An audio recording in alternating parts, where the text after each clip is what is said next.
ప్రాచీన శాస్త్రీయ అత్యాధునిక వైద్య విధానాలను వినూత్నంగా ఒకే గొడుగు కింద అందుబాటులోకి తీసుకొచ్చింది మెడి9 ఇంటిగ్రేటెడ్ మెడికల్ సిస్టమ్. మనకున్న ఆస్తులు అమ్మేసుకుని రియల్ ఎస్టేట్లో ఇన్వెస్ట్ చేయడం మంచిదే అంటారా? అంటే ఏ ఆస్తులు ఉన్నాయి, ఎవరు ఆస్తులు ఉన్నాయి, ఎంత ఉన్నాయని చూడాలి ఫస్ట్. ఓకే. ఆస్తులు most of the joint properties ఉంటాయి. మీరు అమ్మితే మీ అన్న, మీ తమ్ముడు, మీ చెల్లి ఒప్పుకోవాలిగా. ఒకటి మీకు వచ్చిన భాగం మీరు అమ్ముకుంటే మీ ప్రాపర్టీ ఎక్కడుంది, ఏ లొకేషన్లో ఉంది, అక్కడ అప్రిషియేషన్ లాస్ట్ 10 సంవత్సరాలు ఎంత అయింది, అది స్టడీ చేసి ఉంటుంది. జనరల్గా అడిగే క్వశ్చన్ కాదు ఇది. ఓకే. మీకు అర్థమవుతుందా? ఇప్పుడు పల్లెటూరులో పొలం భూమి ఉండడం వేరు, సిటీలో ఫ్లాట్ భూమి ఉండడం వేరు. సిటీలో ప్లాట్ వేరు, సిటీలో ప్లాట్లో 4-5 సంవత్సరాలు డబుల్ అయిపోతుంది. వ్యవసాయం భూములు అంత అవ్వట్లేదు. ఇప్పుడు 300-500 కిలోమీటర్లు గజం 5 లక్షలు, ఎకరం 5 లక్షలు పెడుతున్నారు యూట్యూబ్లో.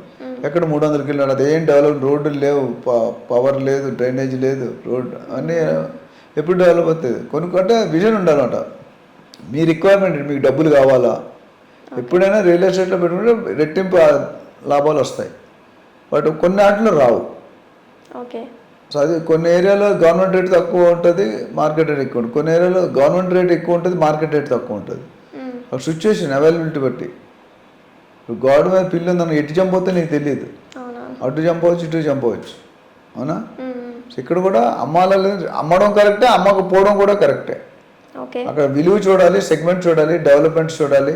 మీరు ఎక్కడ అమ్మేసి ఎక్కడ ఎంత అమ్ముతారు, లాస్ట్ 10 సంవత్సరాలు ఎంత ప్రైస్ వచ్చింది, నెక్స్ట్ 10 years ఎంత రావచ్చు, అక్కడ చూడాలి. మనం కొన్ని టేబుల్ ఫార్మాట్ వేసుకొని రాసుకోవాలి. ఇక్కడ ఇది, ఇక్కడ ఇది, ఇక్కడ ఇది, ఇక్కడ ఇది.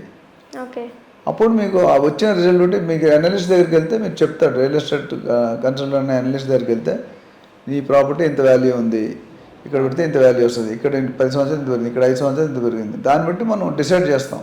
దీనికి కొన్ని ఇన్పుట్స్ కావాలి. డాక్టర్ దగ్గరికి వెళ్ళి అందరికీ ఒకటే మంది ఇడు కదా.